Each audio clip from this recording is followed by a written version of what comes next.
안녕하세요. 저는 수실 간호사로 일하고 있는 김 팀장입니다. 저희가 오늘 백내장 수술에 대해서 제가 간단하게 한 5분에서 10분 정도 설명을 해드릴 거고, 저희가 안과수술실 간호사가 되면 가장 먼저 배우게 되는 수술인 백내장 수술에 대해서 알려드릴게요. 저희가 백내장 수술을 이제 한번 보고 준비를 해봐 이렇게 얘기를 하는데 도대체 뭐가 뭔지 모르겠다고 아무리 이렇게 설명을 해도 잘 못 알아들을 때도 있고 저 또한 처음에 좀 힘들었던 게 있어서 쉽게 알려드리도록 하겠습니다. 일단은 백내장이라는 게 영어로 의학용어로 하면 카다락이라고 얘기가 돼 있고요. 그래서 이것을 구글로 검색을 해보면 이렇게 쭉 자료가 나옵니다. 이 자료를 보고 간단하게 백내장이 어떤 질환인지, 그 다음에 수술을 어떤 식으로 진행하는지 말씀을 드려볼게요. 일단은 백내장이라고 하는 것은 우리가 수정체라는 곳이 있는데 그 수정체가 이렇게 하얗게 혼탁이 되고 그 다음에 경화, 딱딱하게 굳었는 것을 얘기합니다. 이렇게 굳고 혼탁이 되면 어떤 문제가 있느냐? 원래는 우리가 가까운 것을 보거나 저 멀리 있는 산을 볼 때 수정체가 원래 가까운 것을 보면 수정체 두께가 두꺼워지고 그리고 멀리 볼 때는 수정체가 가느다랗게 어, 얇아지게 됩니다. 근데 이게 이제 하얗게 되고 그 다음에 딱딱해지면 이 조절이 어렵게 되거든요. 그래서 이제 이것을 제거를 하고 인공 수정체를 눈 안에 넣어주는 것이 백내장 수술입니다. 간단하게 말하면 이제 수술은 그런 식이고요. 그래서 우리가 이렇게 이렇게 그냥 눈으로 봤을 때도 이렇게 다른 것을 알 수 있겠죠. 이렇게 하얗게 보이는 것이 백내장이다. 이 사람은 백내장이 왔다. 이렇게 표현을 할 수 있습니다. 그래서 원래는 이제 이런 식으로 노말 아이일 때는 어떤 것을 보았을 때 정확하게 초점이 맺혀서 이게 뭐 나무다, 뭐 산이다 이렇게 알 수가 있는데 이게 잘 안 되게 되면 다 퍼져가지고 굴절이 다 달라지게 돼서 흐리게 보이고 잘 안 보이게 되는 것이죠. 그래서 수술이 필요한 겁니다. 다음 보시면 이제 우리가 백내장 수술을 하려면 해부학적인 구조를 알아야 돼요. 이 수술을 하는 곳이 렌즈라는 이 수정체라는 곳인데 여기가 이제 아까 말씀드렸듯이 가까운 곳을 볼 때는 두께가 두꺼워졌다가 그리고 먼 곳을 볼 때는 두께가 얇아집니다. 근데 이것이 어렵게 되고 딱딱해지고 하얘지면 백내장 수술을 하는 것인데 그럼 이거를 그냥 어떻게 꺼내냐? 여기를 뭐 기구를 집어내서 얘를 꺼낼 수가 없어요. 왜냐하면 이걸 꺼내려면 엄청 큰 절개가 필요하겠죠. 그래서 이제 수술하는 방법은 또 뒤쪽에서 다시 말씀을 드릴 텐데, 자, 어쨌든 결과적으로 이 렌즈를 빼내야 됩니다. 없애야 되고, 요 안에다가 인공 수정체를 넣는 거예요. 그래서 우리가 제거할 수정체는 눈에서 이쯤에 있다라는 걸 알고 계시고, 그 다음에 이 우리가 가까운 데를 보고 먼 곳을 볼 때 수정체의 두께가 달라지게 되는 것을 도와주는 게 이 모양체, 실리어리 바디라는 곳이라는 걸 알고 계시면 됩니다. 자, 그래서 우리가 백내장 수술을 하게 됐을 때 렌즈를 제거할 텐데 이 렌즈를 이쪽으로 똑 떼서 가지고 와 볼게요.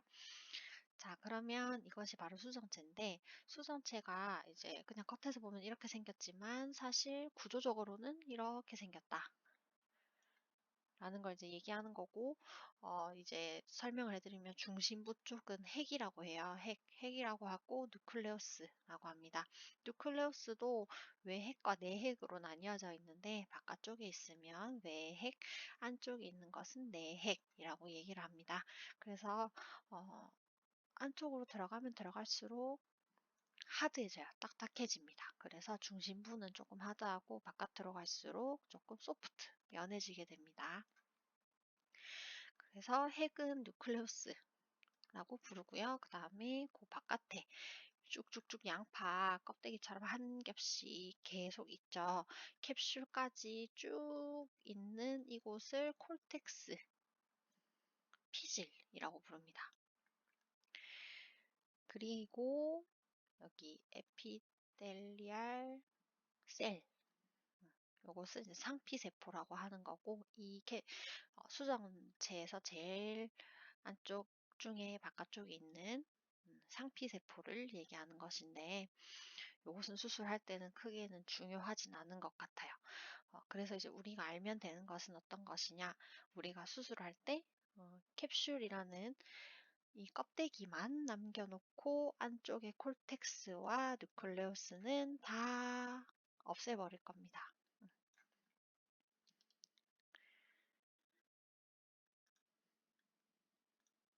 자, 다 없앨 거예요. 자, 그렇게 해서 이제 우리가 이것을 없앨 때 이 누클레우스를 먹을 때와 그 다음에 여기서 이까지 콜텍스를 먹을 때의 힘 이 다르게 줘야 돼요. 왜냐하면 중심부는 딱딱하다고 했고 바깥쪽으로 갈수록 소프트하다고 했죠. 그래서 중심부를 먹을 때는 조금 힘있게 먹어줘야 하고 바깥쪽을 먹을 때는 조금 스무스하게 부드럽게 먹어줘도 됩니다. 그때 이제 먹어줄 때의 이 차이는 뭐 이제 누클레우스를 먹을 때는 A라는 방식이 있고 그 다음에 이제 콜텍스 피지를 먹을 때의 방식은 B라는 방식이 있어요. 이 A와 B의 차이점은 무엇이냐? 초음파가 있냐 없냐의 차이거든요. 그래서 여기 중심부에 딱딱한 쪽을 먹을 때는 A라는 방식에서는 초음파를 쏴서 흡입을 해서 먹게 됩니다. 그 다음에 우리가 B라는 콜텍스를 먹는 방법은 초음파는 없이 그저 빨아당기는 흡인의 힘만으로 제거를 하게 되죠. 그래서 이제 빨아들이는 흡인으로 이 누클레우스와 콜텍스를 깨끗하게 제거를 해서 캡슐만 남겨놓도록 합니다. 그래서 캡슐만 남았다고 치면 이렇게 지금 캡슐만 남았죠? 그래서 이제 이 안에다가 인공수정체를 이렇게 넣어줄 거예요. 이런 식으로 인공수정체를 넣어서 마무리하면 이쪽에 여기 다리로 보이는 이곳이 햅틱이라고 하는 곳이고 이곳은 캡슐을 지지해주는 역할을 합니다. 그래서 안에 들어갔을 때 자리를 잡을 수 있게 하는 역할을 하는 거고 이렇게 동그랗게 돼 있지만 정면에서 봤을 때 정말 이렇게 동그랗게 6mm 정도 되거든요. 이렇게 6mm 정도 되는 곳, 이곳을 보고 옵틱이라고 얘기를 하고 이곳은 환자가 원하는 초점에 따라서 굴절값이 다 다른 디옵터가 들어가게 돼요. 그렇게 되면 이제 지금 이 옵틱이라는 곳은 시력을 담당하는 가장 중요한 부분이라고 할 수 있겠습니다. 아까 말씀드린 걸 보면 이제 우리가 이쪽으로 인시전 절개가 들어가거든요. 절개가 들어가고 그 다음에 캡슐에 뚜껑을 따줘요. 캡슐에 동그랗게 이렇게 뚜껑을 따주고 그 다음에 이제 페코팁이라고 하는 것이 아까 이제 누클레우스와 피지를 제거하기 위해서 넣는 장비, 기구입니다.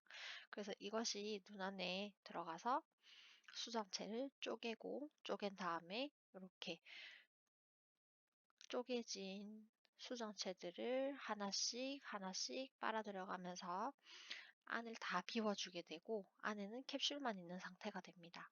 그 안에 여기에 렌즈 IOL이라고 하거든요.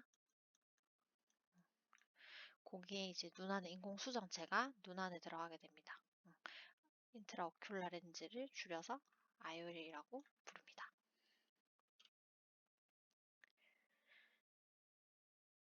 자, 이게 IOL의 종류에 대한 것인데요. 그래서 저희가 보통 수술실에서 지금 많이 사용하는 것은 이런 모양입니다.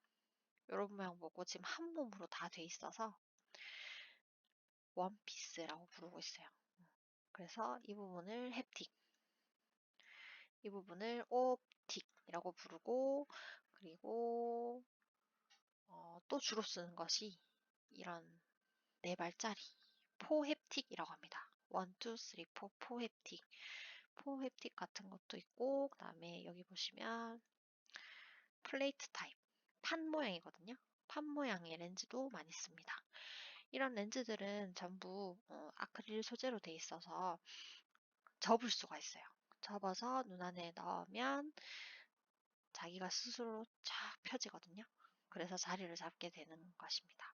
그래서 어떻게 보면 소프트하다고 할 수 있는 재질의 렌즈가 눈 안에 들어가서 자리를 잡게 되는 것이 백내장 수술의 마지막입니다.